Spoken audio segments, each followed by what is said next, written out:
Itinaas ni Biras ang kanyang Hawkeye energy at pinasabog ito habang hawak-hawak si Goten. Kumalat ang makapal na alikabok sa buong paligid, dahilan para tuluyang matakpan ang paningin ng lahat ng naroon. Sa gitna ng ulap ng alikabok, tahimik na nakatayo si Biras. Matalas na gumagalaw ang kanyang mga mata habang pilit niyang hinahanap ang kalaban. Hindi, imposible ito. Hindi ako makapaniwalang ganoon lang siya kabilis na natalo. Huminto siya sandali at sinubukang damhin ang enerhiya ni Goten. Naglaho, wala na akong maramdamang ki. Anong nangyayari? Saan siya napunta? Ilang segundo lamang ang lumipas. Biglang nanigas ang buong katawan ni Biras nang maramdaman niya ang isang nakakatakot na presensya. Doon niya napagtanto ang katotohanan. Nasa likuran niya si Goten. Ngunit bago pa man siya makalingon, may isang bagay na biglang pumulupot ng mahigpit sa kanyang leeg. Buntot iyon ni Goten. Habang unti-unting hinihigpitan ang pagkakasikal, malamig na ngumiti si Goten. Mukhang hindi mo pa rin nauunawaan ang tunay mong katayuan sa laban na ito. Sana ngayon, tanggap mo na kung sino talaga ang mas malakas sa ating dalawa. Galit na sumagot si Biras. Tumigil ka. Gusto ko lang maintindihan, ano ba ang kapangyarihang bigla mong nakuha? Isinusumpa kitang bata ka. Bahagyang natawa si Goten. Maintindihan. Bakit mo pa gustong maintindihan? Naghahanap ka lang ba ng dahilan para pagtakpan ang sarili mong kahinaan? Saglit siyang tumigil bago muling nagsalita. Pero ayos lang. Masasaksihan ng mundong ito na namuhay kang isang malupit na pinuno at mamamatay kang nakakaawa sa aking mga kamay. Sa mga salitang iyon, tuluyang sumiklab ang galit ni Biras. Biglang nagliwanag ng matindi ang kakaibang simbolo sa kanyang dibdib. Kumalat ang mga nakaumbok na ugat sa buo niyang katawan habang patuloy na lumalakas ang kanyang aura. Kasabay nito, isang pamilyar na boses ang sumigaw mula sa malayo. Goten! Pakawalan mo siya agad. Huwag mo siyang pilitin. Sigaw iyon ni Goku. Pero bago ko ituloy, baka gusto nyo pa ng mga ganitong kwento, huwag kalimutang mag-subscribe. Salamat. Bahagyang nanginig ang mga mata ni Goten. Mahina ngunit puno ng galit ang kanyang tinig. Ama, hindi na karapat-dapat mabuhay ang nilalang na ito kahit isang segundo pa. Kailangan ko na siyang tapusin ngayon. Mabilis na sumagot si Goku. Makinig ka sa akin, Goten. Hindi ito isang ordinaryong labanan. May mas malaking panganib na nagaganap. Ang paraon ng tunay na kalaban, si Biras ay isa lamang kasangkapan. Habang lalo mo siyang ginagalit, lalo mong pinapabilis ang pagdating ng sakuna. Ngunit hindi na sumagot si Goten. Kasabay nito, sumigaw si Biras sa matinding sakit at nag-uumapo na galit. Biglang sumabog ang kanyang kapangyarihang Hawkeye na nagpalabas ng nakakatakot na enerhiyang yumanig sa kalawakan. Samantala, sa malayong bahagi ng kalawakan, naramdaman ni Vegeta ang marahas na pagyanig ng enerhiya. Ano ang kakaibang presensyang ito? May napakapanganib na nangyayari. Hindi ko ito maaaring baliwalain. Ngunit agad siyang pinigilan ni Whis. Hanggang kailan mo ako pipigilan? Kailangan ko nang pumunta roon. Sigaw ni Vegeta. Matatag na sumagot si Whis. Ang pakikialam mo ngayon ay hindi makapagliligtas ng sinuman.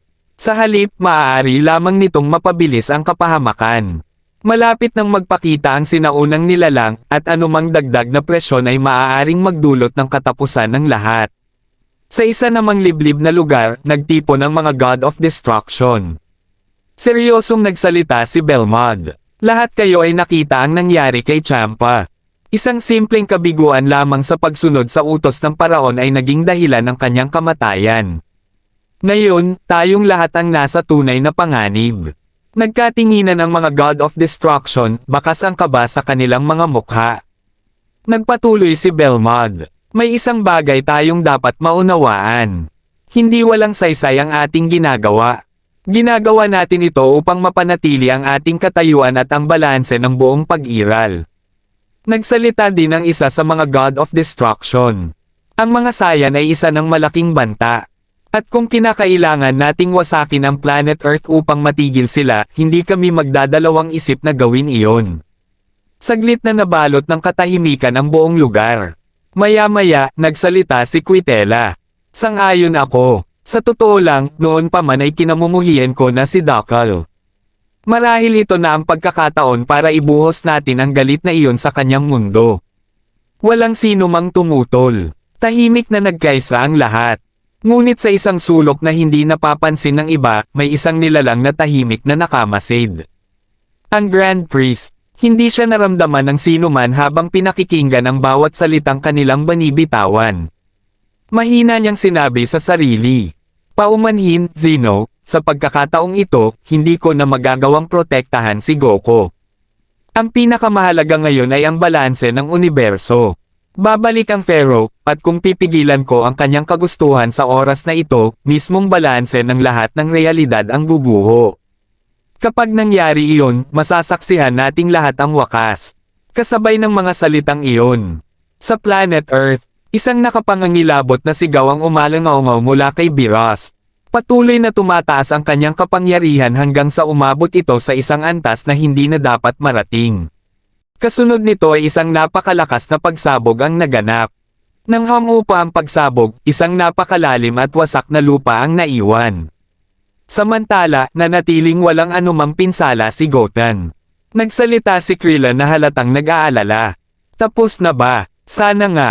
Ipinikit ni Vados ang kanyang mga mata at sinubukang damhin ang natitirang enerhiya. Hindi ko na maramdaman ang kapangyarihan ni Beerus, pero maaari bang ganoon lang kadaling matapos ang lahat. Tahimik na nakatitig si Goten sa napakalalim na wasak ng lupa. Naglaho na ang kanyang kapangyarihan, pero sino ba ang Pharaoh na nagtulak sa kanya sa ganitong kabaliwan? Muling nang ibabaw ang mabigat na katahimikan. Parang pati ang buong universo ay huminto sa paghinga. Walang nikatiting na tunog ang maririnig. Lumipas ang halos 1 minuto. Biglang yumanig ng malakas ang buong paligid. Nagsimulang manginig ang napakalalim na bunganga sa lupa hanggang sa sumabog itong parang isang nagngangalit na bulkan. Isang napakalaking haligi ng liwanag ang bumulusok paitaas na tila tumagos hanggang sa kalawakan. Mula roon ay muling lumitaw si Beerus. Ngunit hindi na siya ang dating Beerus.